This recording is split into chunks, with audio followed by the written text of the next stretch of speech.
English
sir okay.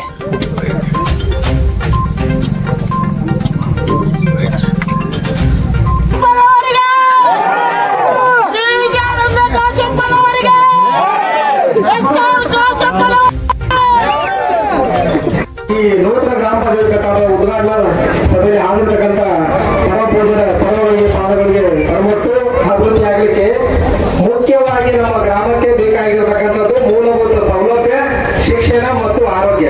ಇವು ನಮ್ಮ ಊರು ಬೆಳವಣಿಗೆ ಆಗಲಿಕ್ಕೆ ಈ ಮೂರು ಇದ್ರೆ ಆ ಊರಿನ ಗುಣಮಟ್ಟ ಮತ್ತು ಆ ಊರಿನ ಕಲ್ಚರ್ ಏನಿರಲ್ಲ ಅದನ್ನ ನಾವು ಅಳಿಬಹುದಾಗೈತಿ. ಈ ಗ್ರಾಮ ಪಂಚಾಯತಿ ಇಂದ ಮೂಲಭೂತ ಸೌಲಭ್ಯಗಳು ಸಾಕಷ್ಟು ಪ್ರಮಾಣದಲ್ಲಿ ಬರಬೇಕಾಗೈತಿ. ಹಾಗಾಗಿ ನಾವು ಸುಮಾರು 3-4 ವರ್ಷಗಳಿಂದ ಮಹಾತ್ಮ ಗಾಂಧಿ ರಾಷ್ಟ್ರೀಯ ಗ್ರಾಮೀಣ ಉದ್ಯೋಗ ಖಾತ್ರಿ ಯೋಜನೆ ಹಾಗೂ 15ನೇ ಹಣಕಾಸು ಯೋಜನೆಯಲ್ಲಿ ಈ ನೂತನ ಗ್ರಾಮ ಪಂಚಾಯತಿ ಕಟ್ಟಡವನ್ನ ನಾವು ಲೋಕಾರ್ಪಣೆ ಮಾಡ್ತಾ ಇದ್ದೀವಿ. ಈ ಕಟ್ಟಡದಿಂದ ಸಾರ್ವಜನಿಕರಿಗೆ ಎಲ್ಲ ರೀತಿಯ ಸೌಲಭ್ಯಗಳು ಸ್ಥಳೀಯ ಮಟ್ಟದಲ್ಲಿ ಸಿಗಲಿಕ್ಕೆ ನಾವು ಎಲ್ಲ ರೀತಿಯ ಸೌಲಭ್ಯಗಳನ್ನ ನಾವು ಹಮ್ಮಿಕೊಂಡಿದ್ದೀವಿ. ಗ್ರಾಮಸ್ಥರು ಶಿಕ್ಷಣ ಮತ್ತು ಆರೋಗ್ಯಕ್ಕೆ ಮತ್ತು ಅದೇ ರೀತಿಯಾಗಿ ಗ್ರಾಮ ಪಂಚಾಯತಿಯಿಂದ ಸಿಗುವ ಎಲ್ಲ ಸೌಲಭ್ಯಗಳನ್ನ ಪಡೆದುಕೊಳ್ಳಬೇಕಂತ ಹೇಳಿ ನನ್ನ 2 ಮಾತುಗಳನ್ನು ಮುಗಿಸ್ತಾ ಇದ್ದೇನೆ. ಬಾಬಾ ಸಾಹೇಬ್ ಅಂಬೇಡ್ಕರ್ ಅವರ ಕಾಲನಿ ನಾನು ಮೊನ್ನೆ ಪಂಚಾಯತಿ ಅಭಿವೃದ್ಧಿ ಅಧಿಕಾರಿಗೆ ಹೇಳಿದ್ದೆ, ಜೊತೆಗೆ ಅಲ್ಲೊಂದು ಅವರಿಗೆ ಸಮುದಾಯ ಭವನ ಆಗ್ಬೇಕು. ಈಗಾಗಲೇ ಉದಾರ ಕೂಡ ನಮ್ಮಲ್ಲಿ ಬಂದೈತಿ. ಅದಕ್ಕೆ ಇದೇ ವರ್ಷದಲ್ಲಿ ಒಂದು 25 ಲಕ್ಷ ರೂಪಾಯಿ ಡಾಕ್ಟರ್ ಬಾಬಾ ಸಾಹೇಬ್ ಅಂಬೇಡ್ಕರ್ ಭವನವನ್ನು ಕೂಡ ನಿರ್ಮಾಣ ಮಾಡೋದಕ್ಕೆ ಈಗಾಗಲೇ ಮಂಜೂರಾತಿಯನ್ನು ನಾವು ತಂದಿದ್ದೀವಿ. ಆ ಮಂಜೂರಾತಿಯನ್ನ ಹೇಗೆ ಅದನ್ನು ಭೂಮಿ ಪೂಜೆ ಇವತ್ತು ಭೂಮಿ ಪೂಜೆ ಮಾಡೋದು ಹೇಳಿದ್ದೆ ನಾನು, ಆದ್ರೆ ಅನಿವಾರ್ಯ ಕಾರಣದಿಂದ ಭೂಮಿ ಪೂಜೆಯನ್ನು ಮಾಡಿಲ್ಲ. ನಾನು ಮತ್ತೊಂದು ದಿವಸ ಆ 25 ಲಕ್ಷ ರೂಪಾಯಿ ಒಂದು ಸಮುದಾಯ ಭವನವನ್ನು ಕೂಡ ಪೂಜೆ ಮಾಡೋದಕ್ಕೆ ನಾನು ಬರ್ತೀನಿ ಅನ್ನೋ ಮಾತನ್ನ ಈ ಸಂದರ್ಭದಲ್ಲಿ ಹೇಳಿ, ಯಾರು ಅಂಗನವಾಡಿ ಕಟ್ಟಡ ಕಟ್ಟಿ ಈಗ ಯಾರು ಅಂಗನವಾಡಿ ಅದು ಉದ್ಘಾಟನೆ ಮಾಡ್ಬೇಕು ಮಾಡ್ತೀವಿ. ಮತ್ತೆ ಏನೇನು ಅಭಿವೃದ್ಧಿ ಆಗಪ್ಪ ಇನ್ನೊಂದು ಆಗ್ಬೇಕು. ಈಗ ಯಾರು ಆಗಿರಲಿಲ್ಲ ಅದನ್ನ ಆಗಿದ್ದು ಹೇಳಿ ಮತ್ತೆ ಎಷ್ಟು ವರ್ಷ ಬೇಕಾಗಿತ್ತು ಹಂಗ ಬಿಟ್ಟಿದ್ವಿ. ಮತ್ತೆ ಅದನ್ನ ಹೇಳಪ್ಪ ಮಾಡಿದ್ದು ಹಿಂಗ ಶಾಲೆ ಕಂಪೌಂಡ್ ಯಾವ ಶಾಲೆ ನಾವು ಪ್ರೈಮರಿ ಶಾಲೆ ಕಂಪೌಂಡ್ ಕಟ್ಟೀವಿ. ಅದೇ ಪ್ರೈಮರಿ ಶಾಲೆ ಅದು ಮಾದರಿ ಶಾಲೆ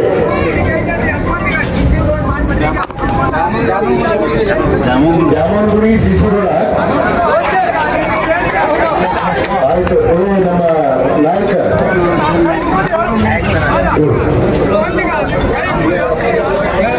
ಮದುವೆ ಮೊದಲಿಗೆ ಕೊಡ್ಬೇಕಿಲ್ಲ ಎಲ್ಲ ಏನು ಜಾಮೂನ್ಗುಡಿ ಮತ್ತೆ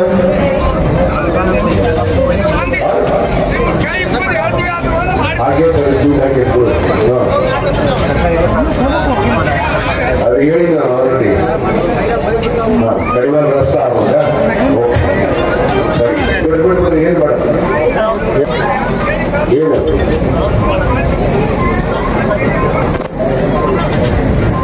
ಆಯ್ತು. ನಿಮ್ಮ ಏನೇನು ಮನವಿಯನ್ನು ಕೊಟ್ಟಿರಿ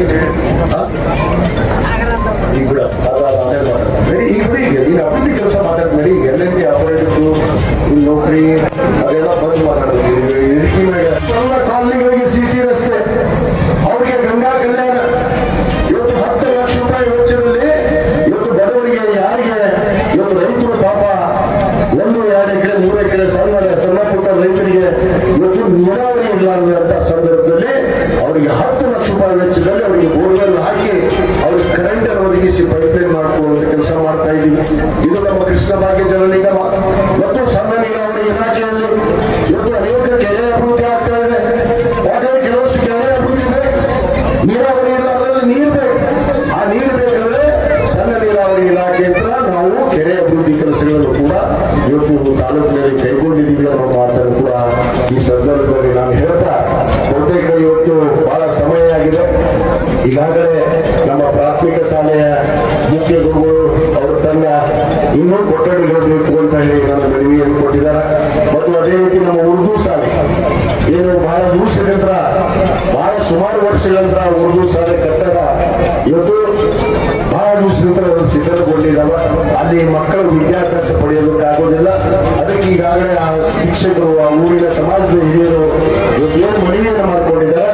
ಖಂಡಿತವಾಗಿ ಆ 4 ಕೊಠಡಿಗಳಿಗೆ ಈಗಾಗಲೇ ನಾನು ಜಿಲ್ಲಾ ಪಂಚಾಯತ್ ಇಂಜಿನಿಯರ್ ಅಲ್ಲಿ ಏನು ಮಾನ್ಯ ಮುಖ್ಯಮಂತ್ರಿಗಳು 50 ಕೋಟಿ ರೂಪಾಯಿ ಅನುದಾನವನ್ನು ಕೊಟ್ಟಿದ್ದಾರೆ.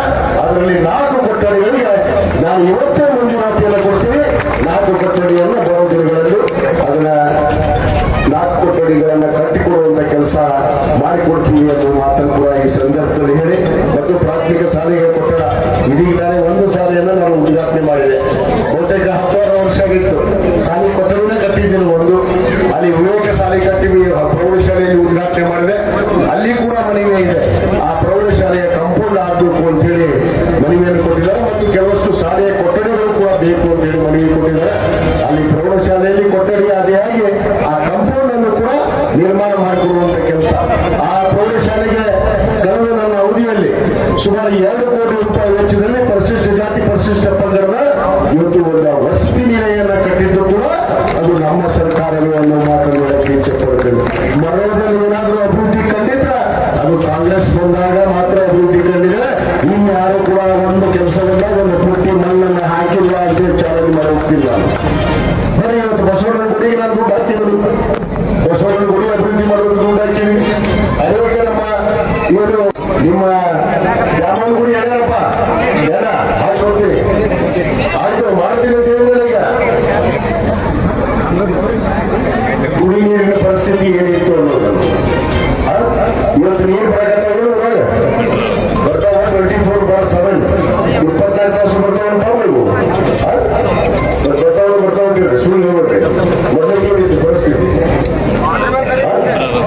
ಅದಕ್ಕೆ ಹೇಳಾಕತ್ತೀವಿ, ಒಂದೊಂದು ನೆನಪು ಮಾಡ್ಕೊಡ್ಬೇಕಲ್ಲ ಮಂದಿಗೆ ಏನಿತ್ತು ಬರೋ ಪರಿಸ್ಥಿತಿ ಇವತ್ತು ಏನಾಗೈತಿ ಅನ್ನೋದನ್ನ ನೋಡ್ಬೋದು. ಯಾಕಂದ್ರೆ ಇತಿಹಾಸ ನೋಡ್ಬೋದು, ನೋಡುವಾಗ ಗೊತ್ತಾಗುತ್ತೆ. ಕೇವಲ ಅಧಿಕಾರವನ್ನ ಆಡಳಿತ ಮಾಡುವುದಷ್ಟೇ ಅಲ್ಲ, ಅದರ ಜೊತೆಗೆ ಪ್ರತಿಯೊಬ್ಬ ಪ್ರಜೆ ಇವತ್ತು ಸುಖ ಶಾಂತಿ ನೆಮ್ಮದಿ ಇದ್ದಾಗ ಅದು ನಿಜವಾದ ಆಡಳಿತ ಮಾಡಿದಂಗೆ ಅನ್ನೋದನ್ನ ನೀವು ನೆನಪಿಡ್ಬೇಕು.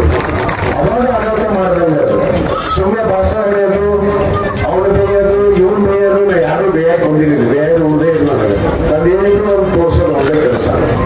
ನಾವೇನಿದ್ರು ನಾವೇನ್ ಮಾಡ್ಬೇಕಂತಂದ್ವಿ ಅಭಿವೃದ್ಧಿ ಮಾಡಿ ತೋರಿಸೋದೇ ನಮ್ಮ ಗುರಿ. ಯಾವುದೇ ಬೇರೆ ಏನ್ ದೊಡ್ಡಸಿಗೆ ಆಗ್ಬೇಕಾಗಿಲ್ಲ. ನಾವು ಏನ್ ಹಾಯ ಹಾಕೋದಿಲ್ಲ, ಏನ್ ತಿರ್ಗಾನು ಹೋಗಿಲ್ಲ. ಇದ್ರೆ ಅವ್ರ ಮನೆಯಾಗಿರ್ತಾರೆ, ಅವ್ರ ಮನೆಯಾಗಿರ್ತಾರೆ. ನಮಗೇನು ಸಂಬಂಧ ಇಲ್ಲ. ನಮಗೆ ಅಭಿವೃದ್ಧಿ ಏನ್ ನೀವು ಕೇಳ್ತೀರಿ ಆ ಅಭಿವೃದ್ಧಿಯನ್ನ ಮಾಡಿಕೊಡುವಂತ ಕೆಲಸ ನಾವು ಖಂಡಿತವಾಗಿ ಮಾಡ್ತೀವಿ ಅನ್ನೋ ಮಾತನ್ನ ಈ ಸಂದರ್ಭದಲ್ಲಿ ಹೇಳ್ತಾ, ಇವತ್ತೇನು ನೀನ್ ಅಲ್ಲಿ ಕೊಡ್ರಿ ಅವ್ರು ಇವ್ರ ಕೈ ಆಯ್ತು. ಇದನ್ನ ನೋಡ್ತೀನಿ, ನಿಮ್ಮ ಅಮರವಾಡಿ ಊರಿಗೆ ಬಂದಾಗ ಹೇಳ್ಬೋದು, ಇಲ್ಲಿ ಬಂದು ಹೇಳ್ತೇನೆ. ಒಟ್ಟಾರೆ ಈ ಗ್ರಾಮ ಪಂಚಾಯತಿ ಮತ್ತು ಕೃಷಿ ಪತ್ತಿನ ಸಹಕಾರಿ ಸಂಘ, ತಾಯಂದಿರೇ, ಯುವ ಮಿತ್ರರೇ, ಮಾಧ್ಯಮದ ಸ್ನೇಹಿತರೆ ಹಾಗೂ ನಮ್ಮ ಪ್ರೌಢರೇ ಹಾಗೂ ಪ್ರಾಥಮಿಕ ಶಾಲೆಯ ಎಲ್ಲ ಮುಖ್ಯ ಗುರುಗಳೇ ಹಾಗೂ ಶಿಕ್ಷಕರು ಎಲ್ಲರಿಗೂ ನನ್ನ ಶರಣಾರ್ಥಿಗಳು. ಬಹುತೇಕ ಇತಿಹಾಸ ಪುಟಗಳಲ್ಲಿ ಬರಬಿಡುವಂತ ದಿನ ಅನ್ನೋ ಮಾತನ್ನು ನಾನು ಮೊದಲೆದ್ದು ಹೇಳಕ್ಕೆ ಇಚ್ಛೆ ಪಡ್ತೇನೆ. ನಮ್ಮ ಪಂಚಾಯತ್ ಅಭಿವೃದ್ಧಿ ಅಧಿಕಾರಿ ರಾಷ್ಟ್ರೀಯ ಮತ್ತು ಒಂದು ಊರು ಸ್ವರಾಜ್ಯ ಆಗಬೇಕು, ಗ್ರಾಮ ಪಂಚಾಯತಿಯ ಪಾತ್ರ ಬಹಳಷ್ಟು ಮುಖ್ಯವಾಗಿರುತ್ತದೆ. ಅಲ್ಲಿ ಗ್ರಾಮ ಪಂಚಾಯತಿ ಬೇಕು, ಶಿಕ್ಷಣ ಒದಗಿಸುವುದಕ್ಕಾಗಿ ಶಿಕ್ಷಣ ಪ್ರಾಥಮಿಕ ಪ್ರೌಢ ಪದವಿ ಪೂರ್ವ ಒಂದು ಗ್ರಾಮ ಸುಧಾರಣೆ ಆಗಬೇಕಂದ್ರೆ ಒಂದು ಗ್ರಾಮ ಪಂಚಾಯತಿ ಗ್ರಾಮ ಸ್ವರಾಜ್ಯವನ್ನು ಮಾಡಬೇಕು.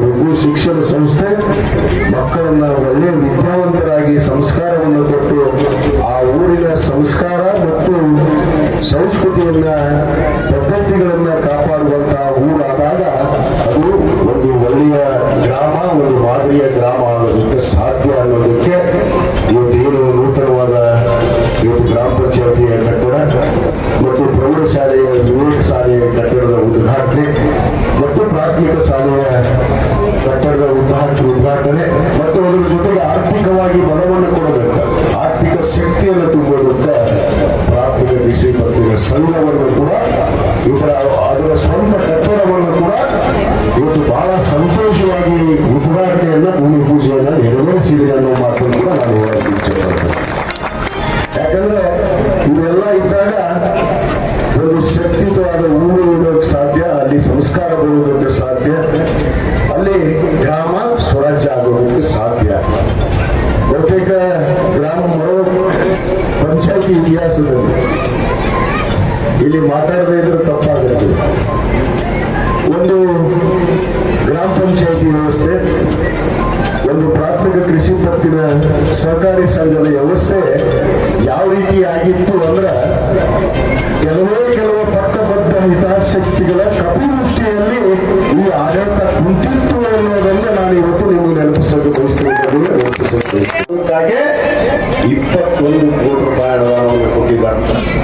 ಇವತ್ತು ಅದಲ್ಲದೆ ಅನೇಕ ಯೋಜನೆಗಳು ಇವತ್ತು ಮೊನ್ನೆ ತಾನೇ ನಮ್ಮ ಸರ್ಕಾರ ಆದ ತಕ್ಷಣ ಮಾನ್ಯ ಮುಖ್ಯಮಂತ್ರಿಗಳು ಸಿದ್ದರಾಮಯ್ಯನವರು 25 ಕೋಟಿ ರೂಪಾಯಿ ಅನುದಾನವನ್ನು ಕೊಟ್ಟರು. ಮತ್ತೆ 26ನೇ ಸಾಲಿಗೆ ಈಗ 50 ಕೋಟಿ ರೂಪಾಯಿಗಳನ್ನು ಮತಕ್ಷೇತ್ರಕ್ಕೆ ಇವತ್ತು ಅಭಿವೃದ್ಧಿಗಾಗಿ ದುಡ್ಡನ್ನು ಕೊಟ್ಟಿದ್ದಾರೆ. ಇವತ್ತಿನ 3 ರಸ್ತೆ ಎಷ್ಟು ಚಂದಿದ್ವು. ಇನ್ನು ನಾನು 2013-18 ಶಾಸಕನಾದಾಗ ಈ ರೋಡ್ ಮಾಡಿದ್ನ ಇವರು 1 ಫುಟ್ ಗರಸ್ ಹಾಕ್ಯಾರ. ನೀವು ಹೆಣ್ಣು ಇನ್ನು ಪಂಚಾಯತಿ ಆಡಳಿತ ಮಾಡಿದವರು ಏನ್ ಮಾಡ್ಯಾರ? ನಿಮ್ಮ ಊರಾಗ ಯಾವ ಅಭಿವೃದ್ಧಿ ಕೆಲಸ ಮಾಡ್ಯಾರ? ಯಾವ ಸೊಸೈಟಿ ಒಳಗೆ ಅಭಿವೃದ್ಧಿ ಕೆಲಸ ಮಾಡ್ಯಾರ?